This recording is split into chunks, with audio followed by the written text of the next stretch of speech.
Huwebes, meron pong naglabas na isang journalist ito, isang istasyon, na sinasabi na ako daw po ay nagngat-ngat dito sa loob ng Senado. Ito po ay ano po yung middle finger po. Habang tayo daw po ay nagsasagawa ng lupang hinirang, nagpa-flag ceremony, ako daw po ay nagngat-ngat. At ito po ay naging malaking issue. Ako po ay nagtataka, Ginoong Tagapangulo, sapagkat noong pong dati na binigyan ako ng issue na isang chismis, naglabas po kaagad ang ating Sergeant of Arms ng report at binigay niya po kaagad sa media. Ito po, wala pong kahit na sino ang nagpapaliwanag na hindi ko po ginawa. Ang tanong ko po, meron po ba tayong tinititigan sa tinitingnan dito? Kasi napakabigat po ng akusasyon na ito sa harapan po ng ating bandila. Ako po yung magngangat-ngat.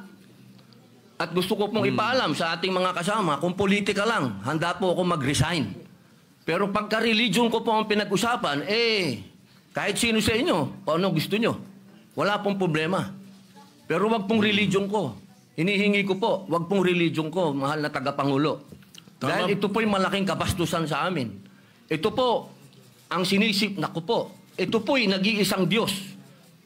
Dito po nakasalalay ang aming pananampalataya. Handa po kaming magpakamatay para dito. Sana po wag pong gamitin ito para siraan ako. Dahil sinasabi ko po, mahal na tagapangulo, kung gusto nyo ako mag-resign, ngayon na, kung gusto ninyo. Wag nyo akong siraan. Yun lamang po. Maraming salamat po. Tama po kayo, pero ngunit ang inyo pong lingkod bilang Pangulo, nung nakita ko po yan, ang sinabi ko sa kanila, tingnan muna nila yung mga litrato sapagkat nagpakita ng ibang litrato na kayo ay ang pintuturo ang nakataas at may eksplanasyon na ito ay isang religious practice kapag kayo ay nagsasampalataya sa bandila. Baka lang hindi nakarating sa inyo yung explanation na sinabi ko. Kaya ipagpatawad nyo na kung ang Sergeant at Arms so ang mga journalist natin ay hindi nila napansin yan. Ngunit ako mismo, nung tinanong nila, sinabi ko na tingnan nila merong mga pinakitang litrato ninyo sa kabilang side na malinaw na hintuturo ang inyong pinapakita. Opo, kaya patawarin nyo na silang ng mga nagkamali at medyo natangaan pang pananaw. Opo, mainam po sana maglabas din po ng formal na investigasyon at formal na pahayag ang Senado patungkol po dito. Kasi, Ginoong Pangulo, yung lumabas pong mga, meron pang parang dinoktor pa Meron pong, malabo yung isang litrato Meron pong nilabas sa apology ang Rappler sa inyo. Opo. Na ito ay mali ang pagkakasabi nila na kayo ay merong ginawang tawag niyo po, ingat-ngat. Opo.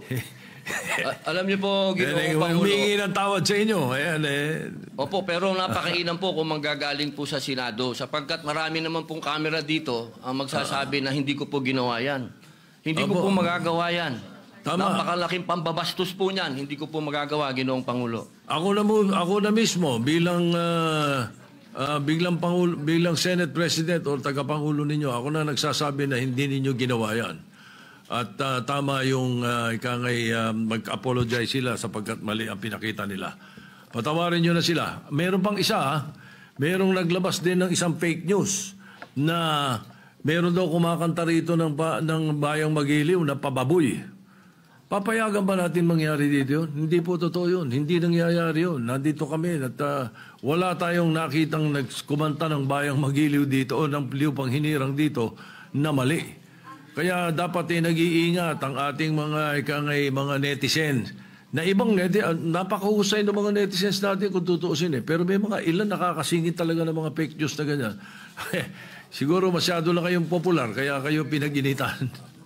Maraming salamat po, Ginoong Pangulo. Wala po nga naman.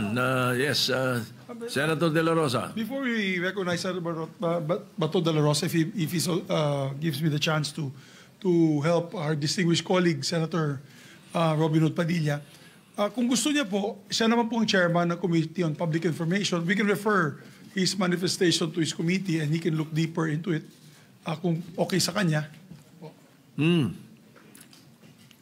Opo, kung yun po ang mamarapatin at pinakamaganda, opo. Maraming salamat po, opo, Pinuno Mayor Yang. All right. So, Para any at least- objections? Yes, kasi Mr. President, he can also invite PRIB because the PRIB of the Senate, pag may mga ganyan, pag lumabas ka agad, pwedeng i-counter ng PRIB. Hindi na maghihintay po si Senator Robin Hood Padilla na yung staff pa niya magka-counter. Pwede nang i-counter agad kasi mayroon ng mga record ang PRIB, Your Honor. So, if it's okay with the good chairman of the Committee on Public Information, then I so move, Mr. Chairman, that we refer his speech to his committee. All right. Any objection? Chair hears none.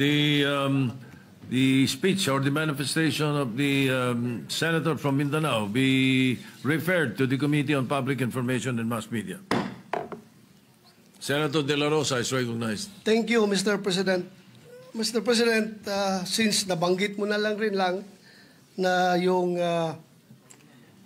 yung pagpangalaga sa lahat ng miyembro ng Senado ay isang tungkulin ng Senate President. I just would like to bring to the attention of the Senate President. I came across with the news.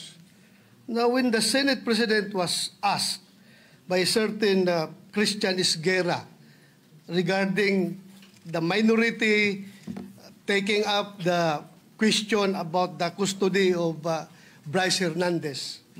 Ito po ang sagot ng ating Senate President, which I find it very, very, very sad because being the Senate President, we hope that you are going to take care of not only the majority, because you're not the majority leader, you're the Senate President, and we hope that the majority and the minority will be taken care of by the leadership of the Senate.